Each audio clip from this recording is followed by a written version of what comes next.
তাৰপিছতে এতিয়া বৰ্তমান হাজাৰ হাজাৰ তেওঁৰ যি অনুৰাগীসকলে ভিৰ কৰিছে শেষৰ বাৰৰ কাৰণে কণ্ঠশিল্পী জুবিন গাৰ্গক এবাৰ ওচৰৰ পৰা চাবলৈ। আৰু এইখিনি সময়তে তেওঁৰ অনুৰাগীজনে এক বিশেষ লেখা লিখিছে। লিখনিটো মই আপোনালোকক শুনাইছোঁ।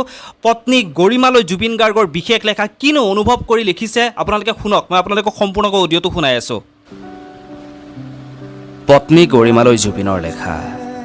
কথা দীপক কুমাৰ। পাঠ ৰিয়ানজ্যোতি শৰ্মা। গৰিমা, তুমি কিয় কান্দি আছা? ধেত আকৰিজনী, তুমিচোন জানাই মই যে আকাশত উৰি ভাল পাওঁ আৰু সাগৰৰ তলিত শুই ভাল পাওঁ।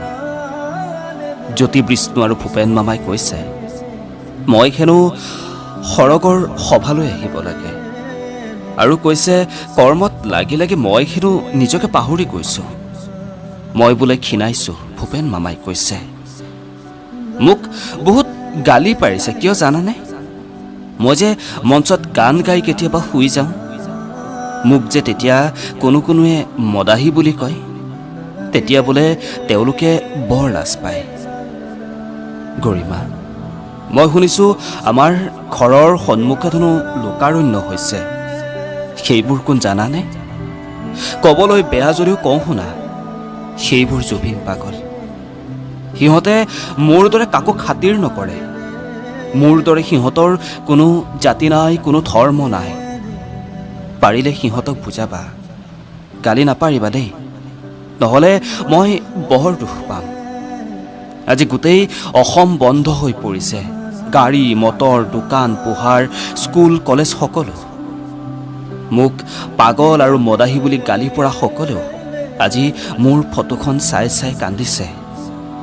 হিন্দু মুছলমান সকলোৱে মোৰ প্ৰতিচ্ছবিৰ সন্মুখত মম চাকি জ্বলাইছে।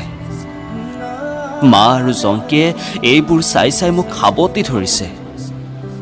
গৰিমা, তোমাক এৰি ছিংগাপুৰলৈ আহিলোঁ।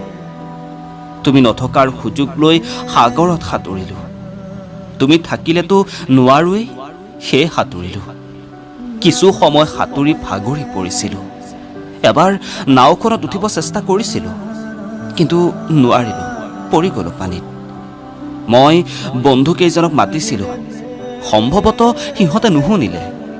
তেতিয়া তোমালৈ বৰ মনত পৰিছিল, কিন্তু মই চিঞৰিব পৰা নাছিলোঁ, যাৰ বাবে সাগৰৰ দলিচাতে শুই পৰিলোঁ। লগে লগে মোক মা, জংকী আৰু ভূপেন মামাই লৈ আহিল। ইয়াত আহি আচৰিত হ'লোঁ। জয়ন্ত দা,